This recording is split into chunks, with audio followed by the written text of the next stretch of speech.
오늘 간증자의 간증을 들으며 우리의 모습을 돌아봅니다. 하나님, 예수님처럼 살아가는 하나님의 사람들이 되게 하여 주시옵시고 오늘도 주님이 우리 가운데 부어주시는 은혜를 경험하는 시간 되게 하시고 이 연약한 종을 숨겨주시고 오직 말씀이 우리를 새롭게 하는 시간이 되게 하여 주시옵소서. 살아계신 우리 주 예수 그리스도의 이름으로 기도하였습니다. 아멘. 자, 오늘 오직 예수뿐인 사람들이라는 제목으로 우리가 함께 말씀을 나누려 합니다. 지난주 금요일날 설교 제목이 뭐였냐면 예수님께 무릎을 꿇으십시오 라는 설교의 제목이었었어요. 예수님께 무릎을 꿇으십시오. 자, 근데 그날 저희 교회에 이제 온 지 아직 한 달밖에 되지 않은 자매가 이제 얘기를 들으니까 유튜브로 실시간으로 영상을 들을 수 있다는 얘기를 듣고 그러고 나서 영상을 딱 켜게 된 겁니다. 영상을 들으면서 말씀을 딱 들으려고 하는데 마침 옆에 있는 남편이 있어 남편에게 이렇게 얘기해요. 우리 한번 같이 들어봐 이렇게 얘기했답니다. 그러면서 이제 두 부부가 이 젊은 부부가 이제 그 말씀 앞에 서는 겁니다. 근데 남편이 그렇게 얘기했답니다. 두 가지를 놀랐는데 첫 번째는 목사님이 되게 젊으시구나. 그러니까 사실은 교회를 잘 안 다니시는 분들에게 있어서는 목사님 그러면 굉장히 이렇게 머리도 하얘시고 또 연세도 있으시고 몸도 지긋하신 분들이 생각이 드니까 젊었구나 이렇게 놀랐답니다. 그리고 두 번째는 예수님께 무릎을 꿇는 사람들 이렇게 하는데 제목이 참 세더라는 거죠. 네, 제목이 참 세더라는 거죠. 예수님께 무릎을 꿇는다. 자, 그러면서 그 말씀을 이렇게 들으면서 이제 남편과 함께 그 얘기를 듣는데 이 자매의 마음 가운데 그런 마음이 들었다는 거예요. 주일날 그 사도행전의 말씀을 통해서 다 역사적인 사건과 함께 하기를 바라고 남편에게 들려주고 싶었는데 그날따라 예수께 무릎을 꿇는 사람들. 네, 마음속으로 생각했대요. 오늘 좀 강한데 우리 남편이 듣기에 좀 그럴 수 있는데 여러분, 근데 이제 오늘 그 이야기를 하면서 예수께 무릎을 꿇는 것이 무엇인가에 대한 그런 나눔이 있었습니다. 예수께 무릎을 꿇는다는 것은 우리가 그분 앞에 우리의 전생애를 드리겠다라는 거죠. 자, 그것은 우리가 그분 앞에 우리의 전생애를 드리며 그분이 사랑하셨으니까 우리도 사랑하고 그분이 용서하셨으니까 우리도 용서하고 나는 마음이 온유하고 겸손하니 그분이 온유하셨으니까 나도 온유하게 살겠다라는 마음을 가지고 살아간다는 거죠. 이게 바로 예수께 무릎을 꿇는 사람들이라는 거예요. 여러분, 예수님께 무릎을 꿇는 사람들에게는요, 여러분 온유함이 있게 마련입니다. 왜냐하면 닮아가거든요. 예수님께 무릎을 꿇는 사람은요 겸손하게 마련입니다. 왜냐하면 닮아가거든요. 여러분, 내가 기도를 열심히 하는데 근데 내 삶의 변화가 일어나지 않는다. 여러분, 이런 경우는 거의 없다는 겁니다. 우리가 예수님 앞에 무릎을 꿇는 순간부터 우리는 그분을 닮아가는 거죠. 여러분, 오늘도 예수님을 닮아가는 오직 예수뿐인 여러분이 되시기를 주의 이름으로 축원하겠습니다. 여러분에게 한번 이렇게 인사해주세요. 예수님이 당신 편이십니다. 진짜입니다. 여러분, 이게 얼마나 큰 은혜가 되는지 몰라요. 내 편이 있다는 거 여러분 굉장히 좀 은혜가 되지 않으세요? 은혜가 되지 않으세요? 요즘에 TV에 종종 잘생긴 연예인들이 딱 나오잖아요. 잘생긴 연예인들이. 혹시 여러분 현빈 아십니까? 현빈? 네, 현빈 그러는 순간 우리 오근욱 집사님과 우리 장량 집사님과 만현 집사님들이 현빈 딱 하는데 현빈을 보면서 저희 딸이 이렇게 얘기를 하더라고요. 어쩜 저렇게 코가 오똑할까? 그래서 제가 그 TV 옆으로 살짝 걸어갔어요. 그리고 TV 옆에서 이렇게 고개를 싹 돌렸죠. 네. 주혁이가 지금 처음 반응했어요. 이렇게 반응했어. 그래서 제가 이렇게 옆에 섰습니다. 이렇게. 자, 저희 딸이 뭐라고 얘기했을까요? 여러분의 이상대로입니다. 그렇게 얘기했습니다. 근데 그때 한 구석에서 이런 소리가 들렸어요. 콧날은 우리 아빠지. 네, 콧날은 우리 남편이지. 이렇게 얘기한 저희 아내의 그 소리가 들렸죠. 그때 저는 제 코가 피노키오처럼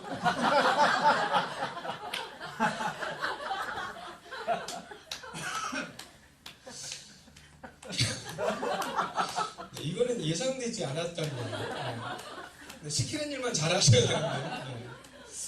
근데 갑자기 제가 어떤 생각이 드냐면 예전에 이제 교회에서 막 아이들이 막 얘기를 하니까 우리 강선희 권사님이 이렇게 얘기하셨거든요.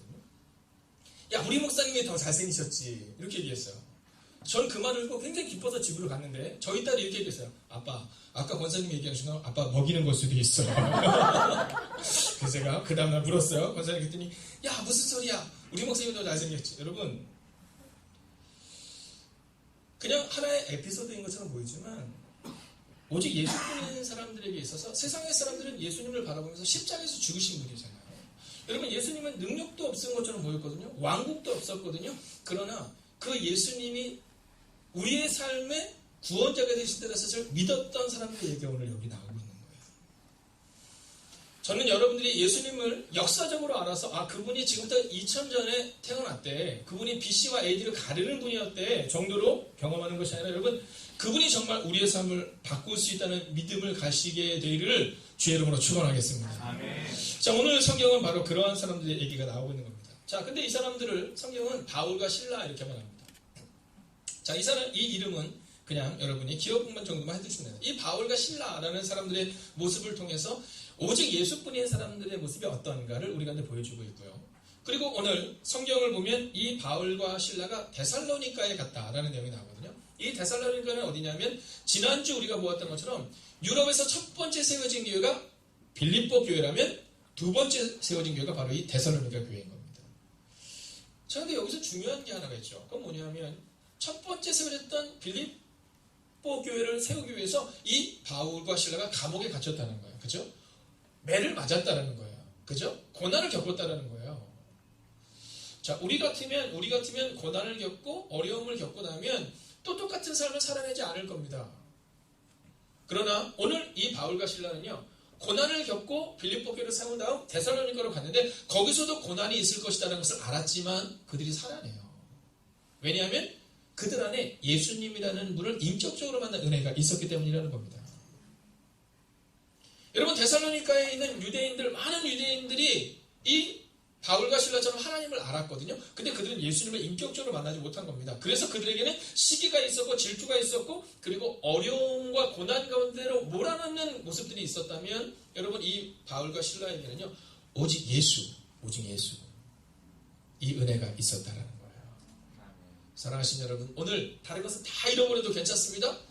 오직 예수님이 우리 인생의 구원자 되신다라는 그 마음을 가지고 살아가시기를 주의 이름으로 축원하겠습니다. 자, 그렇다면 이 예수가 우리의 전부가 되신다는 것을 믿는 이 사람들에게는 어떤 모습이 있는 걸까요? 자, 우리가 같이 2절의 말씀을 같이 한번 읽어보기를 원합니다. 2절입니다. 같이 읽을까요? 시작. 바울이 자기의 방식으로 그들에게로 들어가서 새하시되 성령을 가지고 강론하며. 아멘. 자, 오늘 첫 번째로 오직 예수뿐인 사람인가 아닌가를 결정질 수 있는 것은 거룩한 습관이 있느냐 없느냐라는 겁니다. 거룩한 습관이 있느냐 없느냐라는 겁니다. 자, 이 예화는 제가 참 좋아하는 예화인데요. 우리가 너무나도 잘 알고 있는 예화지만 여러분, 예전에 어떤 남자가 사랑에 빠졌다는 겁니다. 그래서 편지를 수백 통을 보냈다는 거예요. 편지를 수백 통을 보냈다는 겁니다. 여러분, 그런 경험 있으시죠? 네, 편지를 수백 통을 보냈다는 거죠. 근데 결혼은 누구랑 했다고요? 네, 우체부랑 했다는 겁니다. 자, 편지를 수백 통을 보내는 게 문제가 아니라 매일 만나는 사람, 여러분, 저는 여행하는 것을 참 좋아합니다. 특별히 성도님들과 함께 여행을 좋아해요. 작년에도 저희가 우리 장기성 성도님께서 정말 좋은 곳을 예비해 놓으셔서 우리 교우들이 함께 연합수련을 하고 하는데 얼마나 행복한지 몰라요. 올해도 자꾸 물어보시더라고요. 올해는 수련의 날짜가 언제냐고. 네, 왜냐하면 회사랑 미리 좀 정해야 되니까 언제냐고 막 이렇게 물어보시는 거예요. 그래서 일단 장기성 성도님과 얘기해보고 하겠다고. 네, 거기 정할 수 있는 데가 어딘지를. 네. 자, 근데 그 여행을 해보면 그분의 모습을 좀 알 수가 있어요. 자, 처음에는 그냥 겉으로 드러나는 모습만을 이렇게 보게 되는데 여행을 해보면 참 그 사람이 어떤 사람인지를 깊이 알아가는 시간에서 참 좋아요. 오늘 아까 오근호사님이 말씀하신 것처럼 이번에 28명의 분들이 선교 여행을 가셨는데요. 참 좋은 분들이라는 것을 정말 경험하게 되더라고요. 웃음이 끊이질 않아요.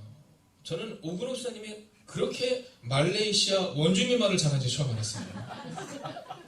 지나오는데 막 까르르대면서 막 대화가 막 되는데, 이야, 한 6명이서 얘기를 하는데 너무너무 놀라운 거예요. 이쪽에서는 한국말로 얘기하고 저쪽에서는 다른 말로 얘기하는데 얘기가 통해요. 네, 계속 얘기가 통해요. 그래서 목사님 빨리 와보시래요. 와보시더니 이분이 이 집에 뭐 몇째 딸이고 이분이 누구로 전 너무너무 놀랐어요. 네, 전 진짜 너무너무 놀랐어요. 여러분, 근데요, 거기서 언어가 통해서가 아니라 그 환한 미소들이 우리를 사실 녹여가는 거예요. 그 환한 미소들이 우리를 녹여가는 거예요. 여러분, 가짜와 진짜는 습관을 통해서 나타납니다. 오늘 2절을 보세요. 함께 읽을까요? 시작. 바울이 자기의 갈래대로 그들에게로 들어가서 자, 오늘 뭐라고 말합니까? 아주 중요한 표현을 우리 가운데 써주고 있어요. 그것은 뭐냐면 자기의 갈래대로, 즉 자기의 습관대로 살아냈다는 겁니다. 자기의 습관대로 살아냈다는 겁니다. 여러분, 오늘 우리 가운데 이런 습관이 우리 가운데 있는지를 여러분 우리가 좀 점검하실 수 있어야 된다라는 겁니다. 우리의 모습 가운데 이런 습관이 있는가. 여러분, 한 번 하는 거는 잘할 수 있어요. 그죠? 한 번 하는 거는 잘할 수 있습니다. 그런데 중요한 것은 뭐냐면 이것이 반복적으로 잘할 수 있느냐라는 겁니다. 여러분, 한 1년 정도는 잘할 수 있어요. 그런데 이것이 2년이 되고 3년이 되고 잘할 수 있냐는 겁니다. 자, 요즘에 결혼을 생각하는 분들이 있으셔서 이 젊은 지들이 와서 이제 저에게 이런저런 얘기를 하는 겁니다. 그래서 오늘도 그런 얘기 하더라고요. 결혼에 대한 무슨 특강을 한번 해주면 좋겠습니다. 이런 얘기를 하더라고요. 근데 제가 얼마 전에 읽었던 그 책 중에 아주 재미난 표현은 뭐냐면 사랑의 유효기간이 몇 년인가라는 내용이었습니다. 사랑의 유효기간이 몇 년인가.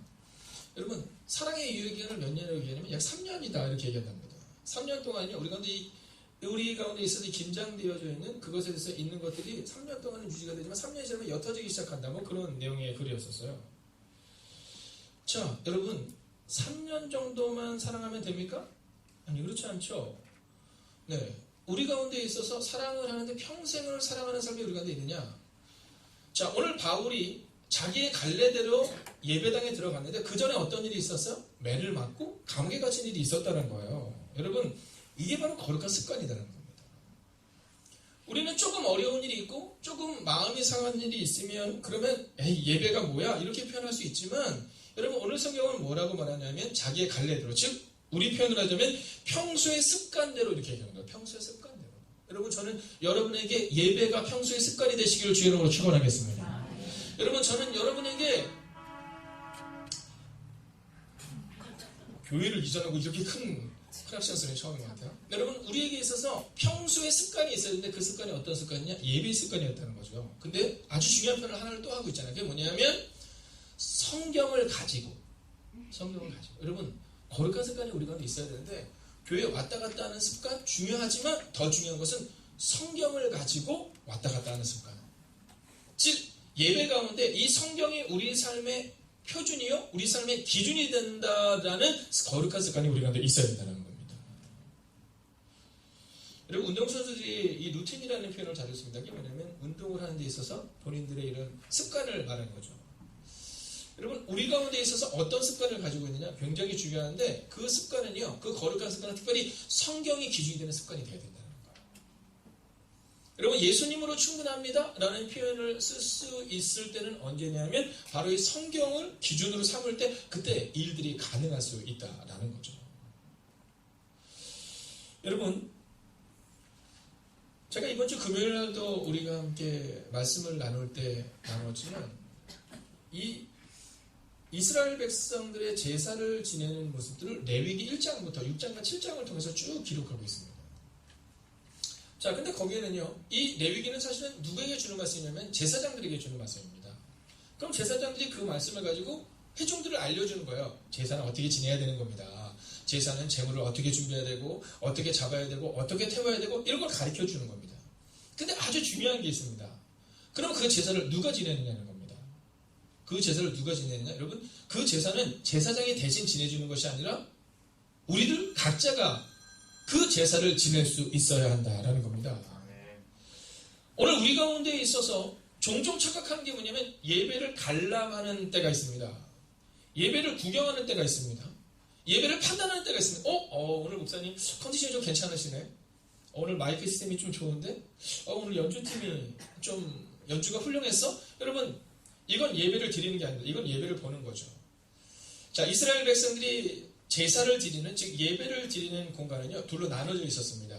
그건 뭐냐면 안뜰과 바깥뜰입니다. 안뜰과 바깥뜰. 자, 이걸 조금 더 쉽게 얘기하자면 이런 겁니다. 우리가 성전에 들어갔을 때 저 로비가 있잖아요. 그죠? 그리고 오늘 이 예배당에 있는 것처럼 여기가 안뜰입니다. 그리고 저 바깥은 로비는 뭘까요? 바깥뜰인 겁니다. 자, 근데 거기는 이방인들 들어올 수 있고 누구나 들어올 수 있습니다. 그러나 이 안뜰은 누구만 들어올 수 있냐면 예배를 드리겠다고 작정한 자만 들어올 수 있는 겁니다. 자, 하나님께서는 제사를 드리는데 이스라엘 백성은 너희가 다 양을 드려라, 너희가 다 소를 드려라 이렇게 말하잖아요. 너희의 형편대로 드려라 이렇게 얘기합니다. 너희 형편대로 드려라. 그래서 형편이 좀 되는 사람들은 소를 드리기도 하고 양을 드리기도 하는 겁니다. 근데 형편이 좀 어려운 사람들은 뭘 드리면 돼요? 비둘기를 잡아서 드릴 수 있었습니다. 여러분, 우리가 하나님 앞에 우리의 거룩한 예물을 드릴 때 잊지 말아야 되는 게 있습니다. 여러분, 새 가족들이 오면 제가 종종 얘기해요. 구원의 확신이 있는가를 없는가를 점검한 다음 얘기합니다. 아직 구원의 확신이 없을 때는 이제 한 분이 그런 표현을 하시더라고요. 그냥 헌금을 잘 내시는데 교회에 와서 좋은 말씀 드리니까 세미나 참석한다 라는 마음을 가지고 이제 이 헌금을 드린다는 거예요. 여러분, 이것이 옳다 그르다를 말씀드리는 게 아닙니다. 네, 그러면 이것이 옳으냐 그르냐가 아니라 그의 마음 가운데는 그 마음을 가지고 정성을 가지고 드리는 겁니다. 그 예물이 많기 때문에 적기 때문이 아닙니다. 오직 이것을 그냥 하나님께 드리는 때까지는 우리가 시간을 가져도 괜찮습니다. 이런 얘기를 합니다. 그러니까 헌금에 대한 부담을 가지지 않아도 괜찮습니다. 이렇게 얘기를 해요. 자, 제사를 드릴 때 그런 겁니다. 네, 내가 꼭 소를 드려야지만 하나님이 받으시고 양을 드려야지만 하나님이 받으시고가 아니라 여러분, 우리 가운데 있는 중심을 드리는 겁니다. 자, 그런데 중요한 게 있죠. 그 제물을 누가 드려요? 제사장이 드리는 게 아니라는 겁니다. 제사장은 그냥 가리키는 것에 불과해요. 양은 이렇게 잡아야 됩니다. 각은 이렇게 뜨는 거, 이렇게 가리키는 것에 불과해요. 그럼 누가 그걸 잡아야 돼요? 네, 회중들이 여러분이 잡아야 되는 겁니다. 여러분, 우리 가운데 있어서 이 예배를 잘 모르는 때가 있어요. 예배를 구경하러 오는 겁니다. 아니요. 예배는 여러분이 하나님께 드리는 겁니다. 저는 그저 이 예배를 어떻게 드려야 되는지를 여러분에게 알려주는 사람에 불과합니다. 예배는 여러분이 하나님과 1대1의 관계를 맺고 1대1의 관계 가운데 하나님께 나아가는 것, 이게 바로 예배요 제사다라는 겁니다. 그래서 예배를 끝나고 쭉 나가면 그 사람이 정말로 예배를 드렸는지 아니면 왔다가 갔는지를 알 수 있는 것은 흰옷을 입고 제사를 드리는데 그 흰옷에 피가 튀는 겁니다. 여러분, 혹시 닭 잡아본 적 있으세요? 있으실 것 같은데. 네. 혹시 돼지나 뭐 이런 거 잡아본 적 있으십니까? 네, 저희 예전 시골에는 그 구정이나 이런 때가 되면 겨울에 돼지를 잡더라고요. 근데 저는 아직도 기억나는 게 저희 큰아버님 댁에, 그러니까 작은 큰아버님 댁에 딱 갔는데 그날 눈이 엄청 많이 내렸어요. 근데 엄청 많이 내렸는데 그날 거길 가니까 하얀 돼지가, 저보다 진짜로 막 더 큰 돼지가 누워있어요. 연기가 쫙 오르고요. 피가 쫙 흐르고 있어요. 네. 근데 저희 작은 큰아버님이 그 작은 돼지의 간을 잘라서 저한테 먹어보라고. 네, 이렇게 주신 거예요. 이거는 먹어도 괜찮다고. 간이었는지 잘 정확히 기억나지 않는데, 근데 제가 그래서 저 못 먹는다고, 못 먹는다 했더니, 이거는 참기름을 찍어서 먹으면 맛있다고, 소금을 찍어서, 못 먹는다고, 한 번만 억지로 먹어보라고. 딱 먹었는데 너무 맛있더라고요. 그리고는 제가 막 그거를 먹고 딱 들어갔는데 거울 앞에 섰는데 제 주변에 뭐가 묻어 있어요? 네. 괜한 얘기를 했나요? 여러분, 흔적이 남는 겁니다. 생각해 보세요. 소나 양을 잡습니다. 비둘기를 잡습니다. 그 피가 튀는 겁니다. 내장을 꺼냅니다. 내장이 묻는 겁니다. 여러분, 예배는 그런 겁니다. 오늘 여러분이 하나님 앞에 설 때 어떤 모습으로 지금 예배를 드리고 있는지 알 겁니다. 예배를 구경하고 예배를 판단하고 오늘 목사님 말씀 잘 전하나 보자. 여러분, 이게 아니라 오늘 하나님 앞에 국궁질려 무릎을 꿇는 자세로 예배를 드려야 되는 겁니다. 여러분, 예배의 뜻은 엎드려 경배하다라는 뜻이에요. 엎드려 경배하다. 여러분, 제사는 제사장에 드리는 것을 구경하는 것이 아니라 나는 그냥 소만 갖다 주고 양만 갖다 주면 되는 것이 아니라 내가 제사를 드리는 거예요. 그래서 저는 젊은이들이 예배 때 막 다리 꼬고 있고 막 이런 거 정말 싫어합니다. 저랑 대화할 때는 괜찮습니다. 그러나 여러분, 하나님께 예배를 드릴 때는 우리의 가장 겸손한 모습으로, 가장 존중되는 모습으로 예배를 드리는 겁니다.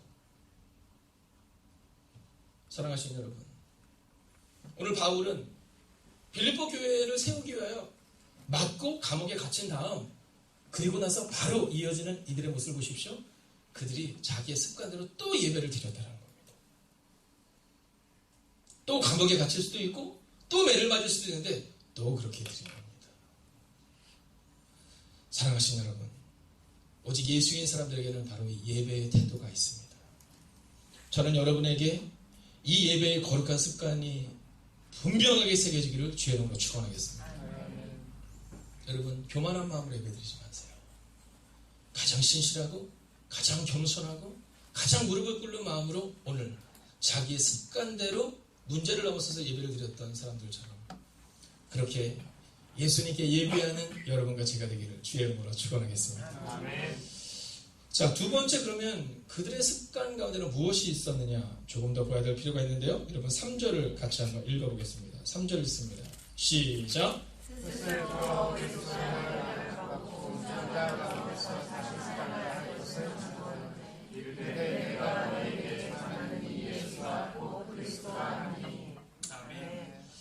자, 오늘 오직 예수인 사람들의 입술에는 무엇이 있느냐? 바로 그리스도 예수가 그 입술 안에 있다는 겁니다. 여러분, 그 회당에 들어가서 안식일에 그곳에 들어가서 그들이 뭘 하고 있냐면 예수 그리스도에 대해 말하고 있다는 겁니다. 예수 그리스도에 대해 말하고 있다는 겁니다. 여러분, 종종 우리는 예배를 드리는 사람이 많은데 왜 변화가 일어나지 않을까? 여러분, 그 이유는 예수를 경험하지 못했기 때문입니다. 오늘 이 바울과 실라는 두 사람밖에 없었습니다. 바울과 실라와 많을 때는 디모데까지 세 사람이 있었습니다. 여러분, 제자들이 더 있어서 10명이 있었다고 쳐도 그들이 있는 데살로니가와 빌립보 교회에 비하면 너무 적은 인원입니다. 그런데 그곳 가운데 놀라운 일이 일어난 이유가 어디 있습니까? 바로 그들 가운데 예수 그리스도가 있었기 때문이다. 우리나라에서 이 기독교가 강력하게 전파될 수 있었던 때를 언제라고 이야기하냐면 이 평양 대부흥운동 때라고 얘기합니다. 여러분, 캐나다 토론토 의과대학을 졸업한 엘리트였던 사람이 있었어요. 근데 자신의 안정된 삶과 주의를 부리고 1890년부터 그 당시 세계 최빈국 조선, 바로 우리나라의 의료 선교사를 헌신한 로버트 하디라는 분입니다. 자, 이 하디 선교사님이라는 분이 1890년부터 시작해서 10년 동안, 즉 1900년대까지 본격적인 복음 선교를 하게 됩니다. 자, 근데 3년간의 노력이 끝났어요. 근데 열매가 없는 겁니다. 너무 낙심이 되는 거예요. 근데 그때 성경 공부를 인도하는 중에 하나님이 원하시는 것은 한국인들의 각성이 아니라 자신의 각성이라는 것을 이 하디 선교사님이 깨닫게 됩니다. 하나님이 원하시는 것은 1903년에 깨닫게 된 사실은 조선의 백성들의 각성이라 나의 각성이구나. 내가 예수님을 인격적으로 만나는 것을 원하시는구나. 라는 것을 깨닫게 됩니다. 그리고 1903년 이것이 원선 대부흥의 주역이 되는 겁니다. 그리고 우리가 잘 알고 있는 것처럼 1907년 평양에서 평양 대부흥운동이 일어나게 되죠. 자, 이 평양 대부흥운동이 일어나게 될 때, 여러분, 이때 이 평양 대부흥운동의 시작이 누구로부터 시작이 되냐면 길선주 장로님이라는 분을 통해 일어납니다. 여러분, 이 길선주 장로님께서 성도들 앞에서 고백하기 어려운 자신의 죄를 고백하기 시작합니다. 이것이 큰 도화선이 되어 평양 대부흥운동이 일어나게 되죠. 여러분, 1903년 하디 선교사님이 영적 대각성은 사람이 아니라 나로부터 시작되는구나 그래서 경험하게 되고, 그리고 그로부터 영향을 받았던 이 길선주 장로님께서 1907년 평양 대부흥운동을 시작하게 됩니다. 그리고 1919년 3.1운동 당시 우리나라 기독교 인구는 너무 작았어요. 어떤 분들은 0.3%에서 2% 미만이었다고 얘기할 정도로 너무 작았습니다. 그러나 여러분, 민족 지도자들의 80%가 기독교인이었습니다. 여러분, 1907년 평양 대부흥 이후에 12년 만에 기독교가 우리나라 정신적인 지주로서 역할을 감당하기 시작한 거예요. 1907년 이후로 12년이 지난 1919년 우리가 3.1운동을 할 때 여러분, 기독교가 이 한국 사회에 영적인 부분을 이끌어가는 종교가 될 수 있었다는 겁니다. 그리고 그때 그 33인 중에 한 분이 누구냐면 바로 이 길산주 장로님이십니다. 여러분 그 당시 한국 지원을 하는데요. 한국의 지원을 받아서 한국에서 이런 일들을 독립운동도 그렇고 여러 가지를 진행해 나가는데 여러분 90%가 미국의 교회들이었다고 말합니다. 점과 점이 연결되어 선이 되는 거예요. 1903년에 한희 선교사님, 1907년에 길선주 장로님, 그리고 1919년에 33일을 비롯한 여러분 소수의 그리스도인들과 함께 일어났던 민족의 다음 세대들이 여러분 민족의 독립을 앞당길 수 있었다라는 겁니다. 그리고 그 당시 그 적은 기독교 인구임에도 불구하고 영향력을 끼칠 수 있었던 이유가 어디에 있었을까? 그것은 바로 그들 가운데 그리스도 예수로 충분하다는 믿음이 있었기 때문이라는 겁니다. 여러분 평양에 수백 개 수천 개의 교회가 세워졌다가 아니라 여러분 믿음으로 살아내는 예수를 만난 소수의 사람들이 세워졌을 때 그때 비로소 한국 사회 가운데 강력한 영적인 부흥과 그리고 이 나라 이민족의 변화가 나타나기 시작했다라는 겁니다. 여러분 4절을 한번 봐주십시오. 그 중에 어떤 사람 곧 경건한 헬라인의 큰 무리와 적지 않은 귀부인도 권한을 얻고 바울과 실라를 따르나. 여러분 보십시오. 바울과 실라 두 사람밖에 불과했던 이 사람들이 복음을 전하기 시작하자, 예수 그리스도를 전하기 시작하자 그곳에 있었던 많은 무리들과 귀부인들이 따르기 시작했다는 거예요. 여러분 5절을 같이 한번 읽어볼까요? 함께 했습니다. 시작. 그러나 유대인들은 시기하여 저자의 어떤 불량한 사람들을 데리고 때를 지어 성을 소동하게 하여 야손의 집에 침입하여 그들을 백성에게 끌어내려고 찾았으나 여러분 우리가 주님의 뜻대로 살아갈 때 시기하는 사람들이 있을 수 있습니다. 여러분 저자의 어떤 불량한 사람들을 데리고 때를 지어 성을 소동하게 하는 사람들이 있을 수 있습니다. 우리의 교회 가운데, 우리의 가정 가운데, 우리의 직장 가운데 그런 사람이 있을 수 있다는 거죠. 그러나 여러분 그럼에도 불구하고 오직 예수를 믿고 예수를 신뢰했던 사람들 오늘 성경이 기록하기는 바울과 실라를 통해 하나님의 역사가 나타났다는 거예요. 여러분 문제가 없다는 것이 아닙니다. 6절을 보세요. 발견하지 못하면 야손과 몇 형제들을 끌고 읍장들 앞에 가서 소리질러 이르되 여러분 저는 여러분들이 이런 사람 되지 않기를 원해요. 소리 지르고 문제를 일으키고 소동을 일으키고 여러분 이런 사람이 되서는 곤란합니다. 우리의 입술 가운데 예수를 풀어 설명해 줄 수 있는 사람이 돼요. 여러분 권사님들의 마음 가운데 새가족들에게 예수를 풀어 설명해 줄 수 있는 마음입니다. 오늘도 9시에 예배 끝나고 10시부터 한 10시부터 11시 한 40분 50분까지 여러분 예수에 대한 얘기를 가르치는 거예요. 예수에 대한 얘기. 여러분 새가족들을 만나기 위해서 기다리고 있는 거예요. 예수님을 조금 더 알려주기 위해서 기다리고 있는 거예요. 여러분 이게 교회다라는 거예요. 여러분 정치 얘기는 세상에서 하는 겁니다. 여러분 우리 가운데 있어서 오직 그리스도에 대한 얘기가 우리 가운데 드러나야 합니다. 여러분 소동을 일으키기 위해 수근수근하는 자가 되는 것이 아니라 여러분 문제를 자꾸 제기하는 사람들이 되는 것이 아니라 오직 예수로 인하여서 삶을 바꾸고 예수로 인하여서 다음 세대를 세우겠다. 여러분 내가 새가족들을 위해서 무엇을 지금 하고 있나? 여러분 그들에게 있어서 소란하게 하는 사람인가? 어지럽게 하는 사람인가? 아니면 예수 그리스도를 전하는 사람인가를 점검하셔야 된다는 겁니다. 오늘 바울과 실라가 이 데살로니가 교회에서 사역했다는 시간은요 3주밖에 되지 않아요. 여러분 데살로니가 교회가 세워지는데 걸렸던 시간은 3주밖에 되지 않습니다. 3개월이 아닙니다. 3년이 아닙니다. 3주예요. 오직 어떤 얘기가 있었기 때문에? 예수 그리스도에 관한 얘기가 있었기 때문이라. 내가 신앙생활한 지 10년이 됐는데 내가 신앙생활한 지 20년이 됐는데 이게 중요한 게 아니라 지금 우리의 입술 가운데 무엇이 있냐를 점검하셔야 합니다. 오늘 우리의 입술 가운데 오직 예수 그리스도 그분에 대한 설명이 있느냐를 점검하셔야 합니다. 여러분 부모님의 마음 가운데 자녀들과 대화를 나눌 때 너 어느 대학 갈 거니? 너 어떻게 해서 좋은 성적을 얻을 거니? 중요하죠. 중요하지 않다는 얘기 아닙니다. 그러나 먼저 되는 것은 우리의 자녀들에게 그리스도 예수를 지금 증거하고 있느냐는 거예요. 여러분 2020년 우리의 마음 가운데 어떤 마음을 가지고 살아가겠냐는 거예요. 여러분 권사님들의 마음 가운데 장로들의 마음 가운데 집사님들의 마음 가운데 어떤 마음을 가지고 살아가겠냐는 거예요. 이 교회에서 여러분 2019년을 돌아보세요. 여러분을 통해 믿음이 자라나고 있는가 누군가를 점검하셔야 합니다. 여러분, 나를 통해 지금 이 사람에게 그리스도 예수가 증거되고 있고 그리스도 예수를 이 사람이 인격적으로 만나고 있는 것을 점검하셔야 합니다.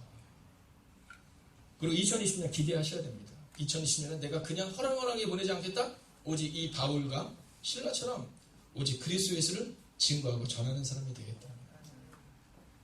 사랑하신 여러분, 저는 오늘 여러분의 삶 가운데 바로 이 바울과 실라처럼 그리스도 예수가 여러분의 입술 가운데 있고, 그리고 3주 동안 데살로니가 교회를 세웠던 바울과 실라의 언어처럼 올 한 해 여러분을 통해 누군가를 세우는 은혜가 임하기를 주의 이름으로 축원하겠습니다. 아멘.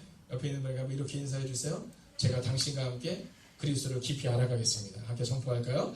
제가 당신과 함께 그리스도를 깊이 알아가겠습니다.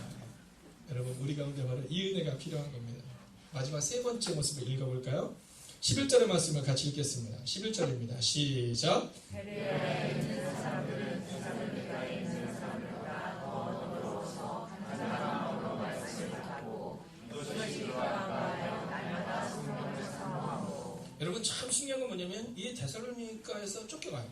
어디로 쫓겨가냐면 베레아라는 곳으로 쫓겨갑니다. 근데 거기에는 어떤 사람이냐면 신전한 사람들, 자, 우리 표현으로 신사적인 사람들이 있습니다. 여러분, 우리가 직장 생활을 할 때 직장에서 좀 우리를 어렵게 하는 사람들이 좀 만날 수 있어요. 그렇죠? 저렇게 사람들이 좀 이렇게 강할까? 저렇게 사람들이 셀까? 뭐 이런 사람들을 우리가 만날 때가 종종 있습니다. 여러분, 그러나 그럼에도 불구하고 우리가 살아낼 때 하나님이 사람들을 보내주시고 신사적인 사람들을 만나는 은혜를 우리가 허락하십니다. 여러분, 내가 해결하라고 하지 마세요. 내가 해결하라고 하지 마세요. 여러분, 내가 바꾸려고 해서 바뀌지 않습니다. 여러분, 내가 바뀌려고 해서 바뀌지 않습니다. 여러분, 제가 목회를 하면서 약간 20년 전에 목회를 하면서 제가 확인하고 그리고 경험한 게 있어요. 그건 뭐냐면 목사가 말한다고 해서 바뀌지 않는다는 거예요. 언제 바뀌냐면 그리스도 예수를 만날 때. 오늘 보세요. 너그러서 간절한 마음으로 말씀을 받고, 여러분, 말씀을 받을 때 변화가 일어나는 거예요. 여러분, 목사가 설득시켜서 변화가 일어나는 게 아니라 말씀을 받아서 변화가 일어나는 겁니다. 그래서 저는 예배의 태도가 중요하다고 생각합니다. 여러분, 예배 가운데 말씀을 받겠다, 이 마음을 가지셔야 돼요. 내가 왔다 가겠다가 아니라 내가 말씀을 받겠다. 여러분, 오늘 이들 가운데 나타난 변화는 말씀을 받은 사람들을 통해 변화가 나타났다는 거죠. 10절 같이 한번 읽어볼까요? 10절입니다. 함께 했습니다. 시작. 밤에 형제들이 곧 바울과 실라를 베레아로 보내니 그들이 이르러 유대인의 회당에 들어가니라. 아멘. 여러분, 이제 마지막 세 번째 스텝은요, 삶을 살아내는 사람들입니다. 여러분, 예수로 충분한 사람들의 특징은요, 삶을 살아내요. 보세요. 빌립보 교회에서 이 바울과 실라가 매를 맞는 모습을 보고 또 이 데살로니가에서 매를 맞을 것 같아서 이 바울과 실라를 지금 베레아로 보내는 거예요. 근데 가자마자 또 뭐예요? 유대인의 회당에 들어가느라. 여러분, 말씀을 전하러 들어가요. 삶을 살아냈다는 거예요. 여러분, 이게 바로 예수로 충분한 사람들의 모습이다라는 겁니다. 여러분, 시기하고 질투하는 모습이 아니라 여전히 삶을 살아내는 모습, 그게 바로 예수로 충분한 사람들의 모습이다라는 거예요. 여러분, 거기에 들어가자 너그러운 사람들을 만나게 돼요. 신사적인 사람들을 만나게 돼요. 그리고 그 신사적이고 너그러운 사람들, 특별히 말씀을 받아들인 사람들이 교회를 멋지게 세워져 나가는 장면을 오늘 우리가 보게 된다는 겁니다. 여러분, 사단의 대적은 끈질겨요. 13절 같이 한번 볼까요? 13절입니다. 함께 있습니다. 데살로니가에 있는 유대인들은 바울이 하나님의 말씀을 베레아에서도 전하는 줄을 알고 거기도 가서 무리를 움직여 소동하게 하거든요. 여러분, 소동하게 하는 사람들은 끈질깁니다. 한 번으로 끝나지 않아요. 두 번, 세 번 반복적인 모습으로 나타납니다. 여러분, 그러나 이 반복적인 모습으로 나타나는 이 문제 앞에서 바울과 실라도 또한 반복적으로 복음을 전해요. 내가 더러워서 그만해야겠다 이렇게 말하지 않아요. 내가 치사해서 안 한다 이렇게 말하지 않아요. 여러분, 끊임없이 바울과 실라를 괴롭히는 이 유대인들의 모습 가운데 바울과 실라는 그들도 끊임없이 삶을 살아낸다는 거예요. 포기가 아니라 삶을 살아내야 한다라는 거죠.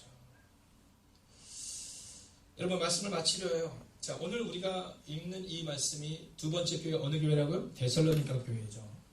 여러분, 이 데살로니가 교회가 3주 만에 세워진 교회입니다.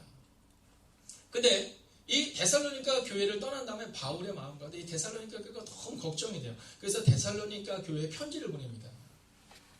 근데 그 편지의 내용이 감동입니다. 데살로니가전서 1장 8절을 보면 뭐라고 말하면 너희 믿음의 소문이 각처에 퍼졌다 이렇게 말해요. 여러분 거기서 막 소동하고 막 소동 일으키고 소리 지르고 막 이런 사람이 있었거든요. 근데 결론은 어떻게 나냐면 너희의 믿음의 소문이 각처에 퍼졌다 이렇게 말해요. 여러분 너무 근심하지 마세요. 사람들은 소동을 일으키는 사람들의 뒷모습을 보면서 어려움을 겪는 것이 아니라 믿음으로 살아냈던 바울과 실라를 뒷모습을 보면서 믿음을 살아내요. 그리고 그렇게 살아내는 사람들을 통해 데살로니가 교회가 세워졌다는 거죠. 사랑하신 여러분, 저는 여러분에게 믿음으로 선포합니다. 유대인들이라는 무리가 그 데살로니가 교회를 세운 것이 아니라 바울과 실라라는 소수의 사람들, 오직 예수로 충분한 사람들이 데살로니가 교회를 세우고 그리고 그들이 세웠던 데살로니가 교회가 각처의 소문이 퍼져나갔던 것처럼 여러분, 저는 여러분의 삶 가운데도 이 놀라운 축복이 임하기를 여러분의 뒷모습을 통해 교회가 세워지기를 주의 이름으로 축원하겠습니다. 그리고 또한 데살로니가전서 1장 7절에 이렇게 기록합니다. 그러므로 너희가 마게도냐와 아가야에 있는 모든 믿는 자의 본이 되었느니라. 여러분 본이 되셔야 된다. 본이 되셔야 된다는 거예요. 여러분 이 3주간의 시간을 통해서 이 바울이 뭐라고 말하냐면 너희의 믿음의 소문이 각처에 퍼졌고 그리고 너희가 믿음의 본이 되어서 너무 고맙다 이렇게 편지를 보내거든요. 그런데 1장 5절을 보면 이 바울이 데살로니가 교회가 그렇게 세워질 수 있었던 이유를 한 가지를 얘기합니다. 그게 뭐냐면 데살로니가전서 1장 5절을 보면 우리가 어떤 삶이 된 것은 너희가 아는 바와 같으니라 이렇게 말해요. 즉 우리가 너희 가운데 삶으로 보여준 그 삶대로 너희가 그대로 살아냈기 때문에 지금 너희의 믿음의 소문이 각처에 퍼졌다는 거예요. 여러분 2020년이 끝나는 2020년의 마지막 날 여러분 저는 이 행복이 거룩한 교회에서 수많은 성도님들이 사랑하는 장로님, 권사님, 집사님을 보면 이렇게 고백할 수 있기를 원해요. 당신의 삶이 곧 나의 삶을 바꿨습니다. 여러분 당신의 삶이 곧 나의 삶을 바꿨습니다. 소동케 하고 소란케 하고 여러분 어렵게 했던 유대인들이 아니라 바울과 실라라는 이 작은 소수의 두 사람 오직 예수로 충분한 사람들을 통해 데살로니가가 세워지고 그리고 소문이 나게 되고 그리고 그 믿음의 본이 되었던 것처럼 여러분 2020년의 마지막 날 그 누군가가 사랑하는 권사님이 오시는 거예요. 사랑하는 집사님이 오시는 거예요. 그렇게 이렇게 얘기하는 거예요. 집사님의 뒷모습이 권사님의 뒷모습이 저의 삶을 바꿨어요. 그리고 세상의 사람들이 우리 교회에 대한 소문을 이렇게 내는 겁니다. 그 교회에 있는 그 장로님, 길선주 장로님 같은 그 장로님, 여러분 그 교회에 있는 그 권사님, 그 교회에 있는 그 집사님, 그분들의 삶의 모습을 뒤따라 살아냈던 그 젊은 세대가 이 지역사를 바꾸고 있다.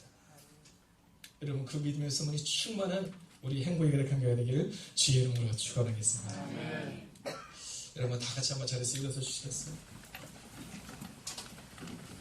여러분 오늘 이 바울과 실라가 살아냈던 모습은 말씀보다 앞서지 않고 오직 예수 그리스도를 따랐던 사람들입니다.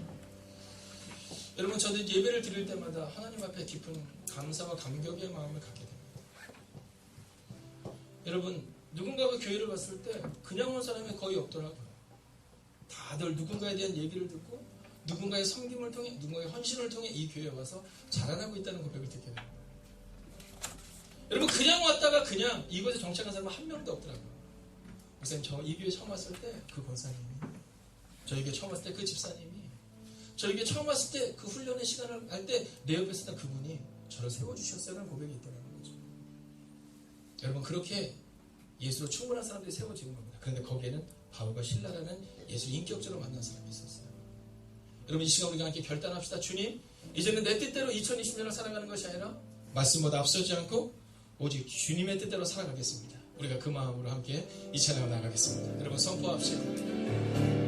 주님보다 앞서지 않고 겸손하게 주님의 말씀 들으리니 주님 손에 우리 드립니다. 사랑으로 인도하소서. 주님보다 앞서지 않고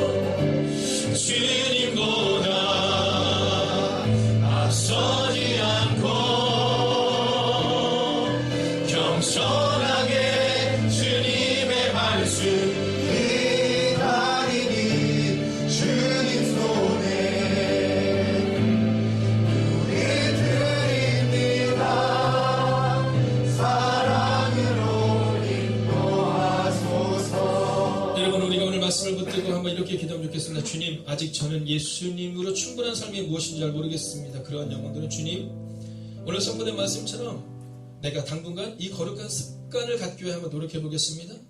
주님, 제 마음 가운데 오셔서 인격적으로 예수님을 만나는 것이 무엇인가를 경험할 수 있게 달라고 기도해 주시고, 또 사랑하는 성도님들은 그 연약한 영혼들을 위해서 기도해 주시고, 여러분을 향하여 기도할 때 주님, 주님보다 앞서지 않는 삶, 하나님, 바울과 실라 이 두 사람의 3주간의 시간을 통해서 그렸던 그 데살로니가 교회는 오직 그들의 뒷모습이 있었을 분을 고백하며, 주님, 제가 그리스도인답게 이 교회에서 족적을 남기는 사람이 아니라 삶의 흔적을 남기는 사람이 될 수 있게 해달라고 이 시간 우리가 말씀을 붙들고 합심으로 기도하겠습니다.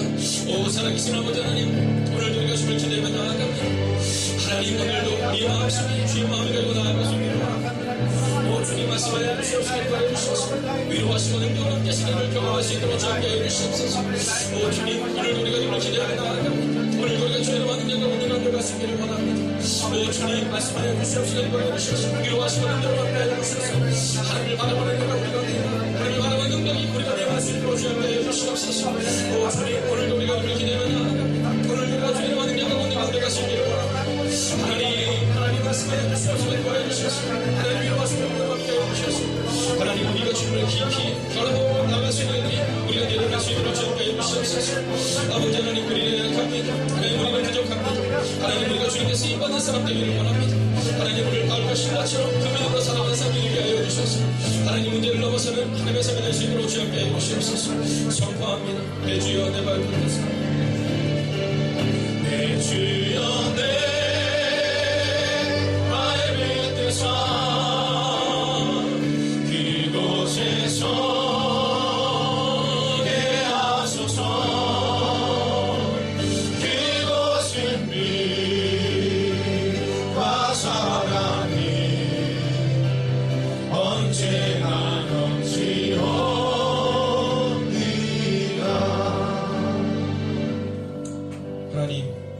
우리의 발을 붙잡아 주시고 우리의 손을 붙잡아 주시고 우리의 믿음을 붙잡아 주셔서 바울과 실라가 빌립보 교회에서 그 교회를 세울 때 수많은 고난과 고통을 경험했지만 오직 예수로 충분했기에 살아냈던 것처럼 하나님, 우리의 가정에서, 직장에서, 교회에서, 하나님, 우리 공동체 가운데서 문제가 있다 하더라도 하나님, 오직 주님이 우리의 전부이심을 고백하는 하나님의 사람들이 되게 하여 주시옵소서.